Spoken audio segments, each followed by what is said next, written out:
Walk with me. Deliver me from mine enemies, O my God. Defend me from them that rise up against me. Deliver me from the workers of iniquity, and save me from bloody men. For lo, they lie in wait for my soul. The mighty are gathered against me. Not for my transgression, nor for my sin, O I am. They run and prepare themselves without my fault. Awake to help me, and behold, thou therefore, O I am God of hosts, the God of Israel, wake to visit all the heathen. Be not merciful to any wicked transgressors. Selah. They run at even, and they make a noise like a dog, and go about round the city. Behold, they belch out with their mouth. Swords are in their lips. For who, say they, doth hear? But thou, O I am, shalt laugh at them. Thou shalt have all the heathen in derision. Because of his strength I will wait upon thee, for my God is my defense. God of my mercy shall prevent me. God shall let me see my desire upon my enemy. Because of his strength I will wait upon thee, for God is my defense. The God of my mercy shall prevent me. God shall let me see my desire upon my enemies. Slay them not, lest my people forget. Scatter them by thy power and bring them down. O I am my shield. For the sin of their mouth and words of their lips, let them even be taken in their pride, and for cursing and lying which they speak. Consume them in wrath, and consume them, that they may not be. And let them know that God ruleth in Jacob unto the ends of the earth. Selah. And at the evening let them return, and let them make noise like a dog, and go around about the city, and let them wander up and down for meat, and grudge if they be not satisfied. But I will sing of thy power. Yeah, I will sing aloud of thy mercy in the morning. For thou hast been my defense and refuge in the day of my trouble. Unto thee, O my strength, will I sing, for God is my defense and God of my mercy. Yes. Deliver me from the hands of evil spirits who have swayed the thoughts of men's hearts. And let them not lead me astray from thee, my God. Establish thou me in my seat forever, that we go not astray from henceforth and forevermore. Jubilees chapter 12 and verse 20. Yes, good morning, good afternoon, good evening. Those of you on this platform and those platforms and shared platforms, we thank God for you. Yes, and with a hand clap of praise, we thank God for those of you who have been with us since the beginning, and those of you that have come against and there's about, and we thank God for those of you that have just subscribed, yes, and those of you that are about to subscribe. We're calling those things that are not as though they are. Peace, yes, yes, yes, yes, yes. Shalom, shalom, shalom. Yes, yes, yes. How wonderful is our God. Yes, we're still in the book of Jasher. The book of Jasher, chapter 50, and we ended at verse 27. Whereas we went throughout the book and we found out that at this point, Joseph was appointed second under the king of Egypt. His name was changed, and he was given a wife by the priest of On, and beautiful black woman. And next thing you know, here we go. Joseph he started building. He went to war, and he was prevalent in war and never lost a man. And then we got down to the point where the famine started commencing. People did as Joseph instructed, but they forgot something. They didn't know how to preserve the food once they grew it. They didn't know how to preserve the corn, but the I Am gave Joseph insight on how to preserve the corn. And Joseph built storehouses where the corn was preserved.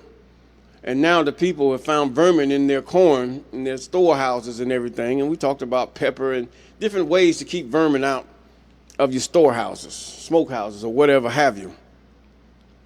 And you can also look them up online, because you have one thing about storage, but then you have a part about vermin, rats, ants, all kind of creatures that will come and eat your food up from you, birds, even moles and all kind of things. And then you have those of snakes. You can use natural and chemical treatments for these things, but natural is always best. And as we enter here, they went to Joseph and told him, we don't have any food. They ate it all up. We did what you asked. Yes, it was good. But now the vermin ate it up. This food is spoiled. And Joseph opened up all his stores and produce, and he sold it to the people of Egypt. Now we're in verse 28. And the famine prevailed throughout the land, and the famine was in all the countries, but in the land of Egypt there was produce for sale. God be praised. Yes, and all the inhabitants of Egypt came unto Joseph to buy corn, for the famine prevailed over them, and all their corn was spoiled. And Joseph daily sold it to all the people of Egypt. And verse 30. And all the inhabitants of the land of Canaan, and the Philistines, and those beyond the Jordan, and the children of the east, and all the cities of the land far and nigh, heard that there was corn in Egypt. Talking about east of Egypt. Now, when we talking about east and west, we're using Egypt as our center point. East and west of Egypt, okay? And they all came to Egypt to buy corn, for the famine prevailed over them. And Joseph opened the stores of corn and placed officers over them, and they daily stood and sold to all that came. Yes, why corn? Corn is a very good staple. I mean, you got cornmeal, corn flour, make tortillas with corn. You got all kind of things that can do with corn. And there was some crazy person talking about you eat too much corn, you're going to die. No, that's not true. Don't believe the hype. People have lived on corn, even those here in the United States have lived on corn for thousands of years. And Joseph knew that his brethren would come to Egypt to buy corn. Now, Joseph still, he could speak languages, and he understood the Egyptian language. And they understood the Hebrew language because they were skilled in 70 languages. Yes, because in their priesthood, and they're educated men. And he would come to buy corn for the famine and prevail throughout the earth. And Joseph commanded all his people that they should cause it to be proclaimed throughout the land of Egypt, saying, it is the pleasure of the king of his second and of their great men, that any person who wishes to buy corn in Egypt shall not send his servants but to Egypt to purchase, but his sons, and also any Egyptian or Canaanite who shall come from any of the stores from buying corn in Egypt shall go and sell it throughout the land. He shall die.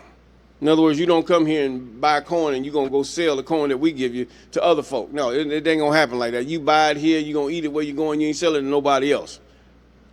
For no one shall buy but for the support of his household. Now, he did this for a reason. Verse 34. And any man leading 2 or 3 beasts shall die, for a man shall lead only his own beast. In other words, strict. Now, see, this is one way that the continent of Africa was very strict. They will tell you what's going on, and then next thing you know, if you didn't follow it, they didn't care what country you come from. You were going to be deleted, period. You had to respect or be deleted, either one. It was an absolute, period. And these things should be standing even today, absolute laws. And then you have a fair trial. Speedy, fair trial. Not like the heathen, but a speedy, fair trial. And not being afraid of where he comes from or who his king is. Because if he has violated your laws, and your laws are the laws of the Most High, then you stand in favor of the Most High. He's going to protect you, and he's going to cause your enemies to fall, even if they're trying to come at you. And any man leading 2 or 3 beasts shall die, for a man shall only lead his own beast. Verse 35, and Joseph placed sentinels at the gates of Egypt and commanded them, saying, any person who may come to buy corn, suffer him not to enter unless his name and the name of his father and the name of his father's fathers be written down, and whatever is written by day, and send their names to me in the evening, that I might know their names. So Joseph yearned for his family. I mean, I don't blame him. I mean, he still loved them. He didn't hold no grudge against them because he finally realized what God had done. And Joseph placed officers throughout the land of Egypt, and he commanded them to do all these things. And Joseph did all these things and made these statutes in order that he might know when his brethren should come to Egypt to buy corn. And Joseph's people caused it daily to be proclaimed in Egypt according to these words and statutes which Joseph had commanded. And all the inhabitants of the east and west country and all the earth heard of the statutes and regulations which Joseph had enacted in Egypt. And the inhabitants of the extreme parts of the earth came, and they brought corn in Egypt day after day, and then went away. Now, you have some in these places where it says corn came from the Americas. Maybe so, but some kind of way it got here to this point.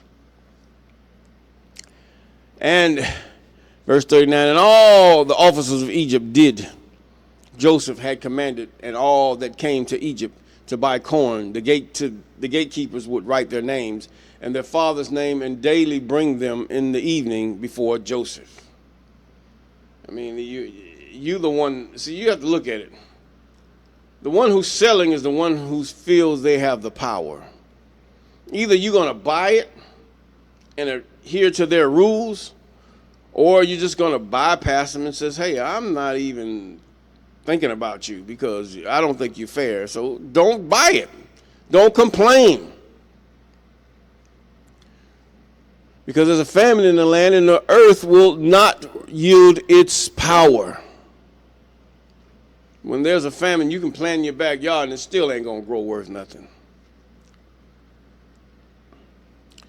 Now, there's also man-made famine. So this is why you should store up in your house and understand how to preserve food. This is why you should use those preserved foods. I've seen different people on different platforms that have shown how to preserve food, from meat to vegetables to everything. I mean, even corn, how to make flour. You can even buy an inexpensive grinder that you can take wheat and you can grind it with that grinder. Yes, it takes work. Some of you don't want to work, but still, it takes work. You clip it onto your table, and I mean, you can buy it from different, should I say, merchant platforms online. And it's basically, I'd say under $50, maybe much more. But either way, you clip it on your table and you just grind and grind and grind and grind. And there you go. You got corn flour, wheat flour, bean flour, whatever flour you want to make, you can make that flour. And if you do it on a daily task, I mean, consistently, you're going to have more flour than you can handle to make bread. And if there is a famine or there is a shortage of anything, you can sell it. Okay. We're going to delve in a little bit into verse 51. And Jacob afterward heard that there was corn in Egypt, and he called unto his sons to go to Egypt to buy corn. Now, this is where the 66 books come in at. This is what it says. Yes, it's in cohesion with it. Now, for upon them also did the famine prevail, and he called unto his son, saying, behold, I hear there is corn in Egypt, and all the people of the earth go there to purchase. Now, therefore, why will you show yourself satisfied before the whole earth? Go you also down to Egypt and buy us a little corn amongst those that come there, and that we may not die. In other words, we need this. We need bread, man. We need bread, corn bread. And all the sons of Jacob hearkened to the voice of their father. See, although he was old, one thing about these boys, it wasn't no mama stuff there. It was daddy. Daddy was the king. Daddy was the one that had the wisdom, and they were taught even the words in the most high. Mother can get rebellious all she wants. Even Esau, when he was pushed away, Ishmael, when he was pushed away, still came back to his father, because it was in their DNA, or should I say it was in them to do it. I put it that way. That's the best way to put it. It was in them to love their fathers. They honored their mothers, but they loved their fathers and honored their fathers also. But today, we're in a matriarchal system by design. Yes, by design. The matriarchal system that we have is by design. Yes, it is. And that design is number one, Christianity. Well, Joseph is not the father of Jesus. No, it says, this is what it's saying. It's saying you're not the father. A spirit have overshadowed Mary as that narrative goes, and she was with child. What gives that spirit even if it is the creator? See, this is how absurd that is. Even if it is the creator, to do as he forbidded the angels that were in the book of Genesis. He went against his own law and laid with his own creation, even by his spirit. This is far-fetched. God forbid that God would even do such a thing.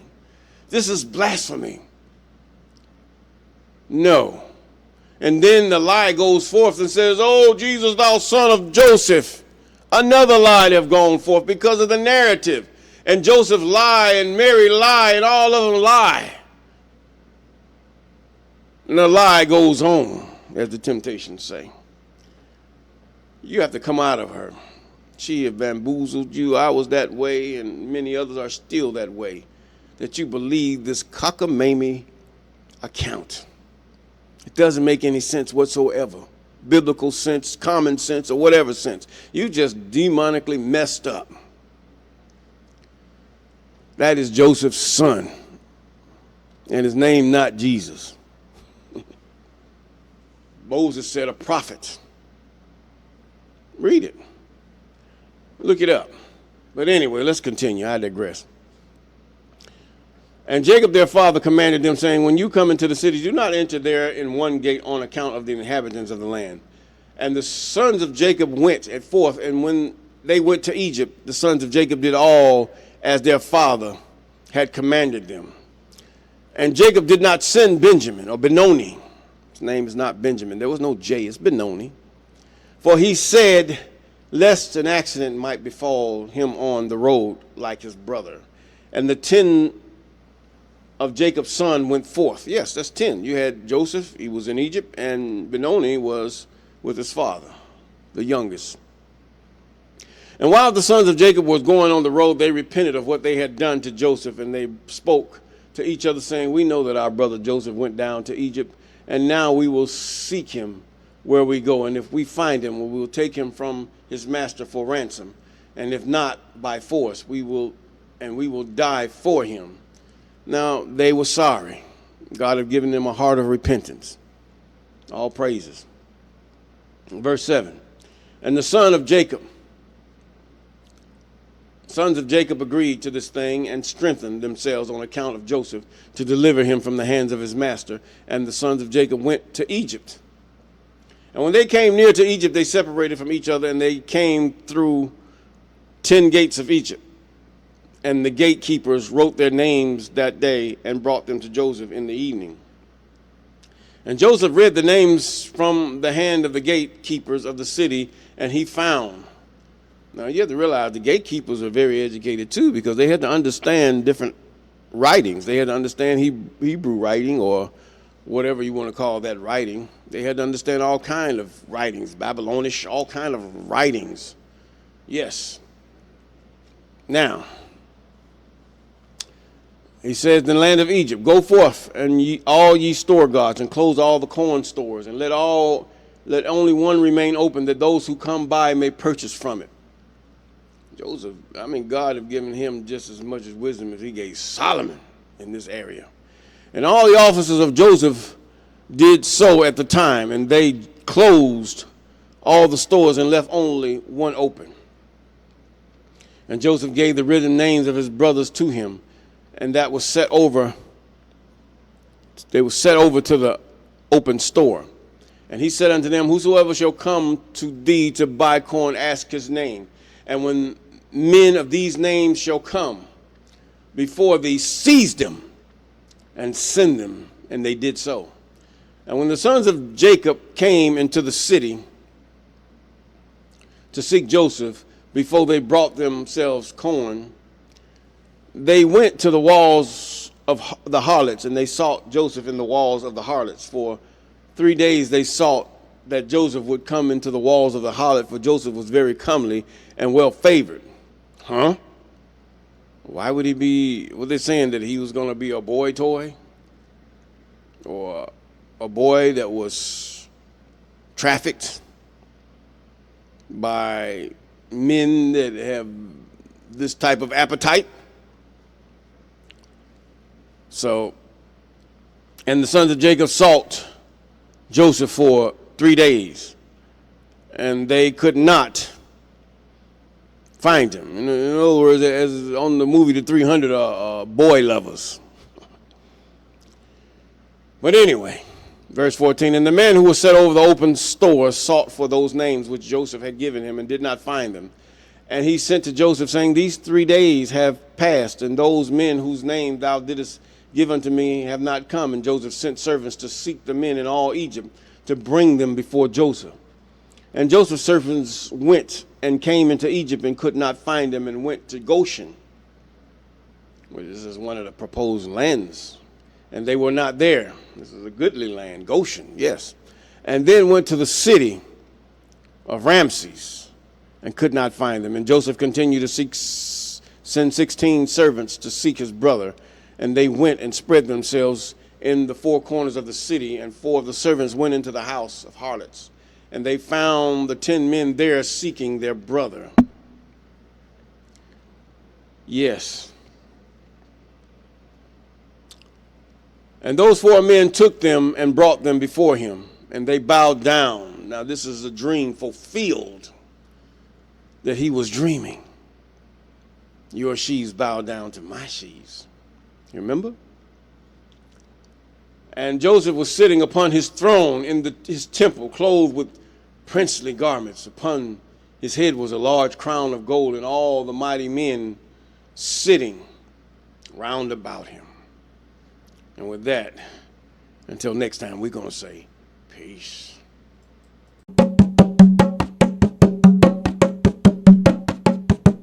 Walk with me.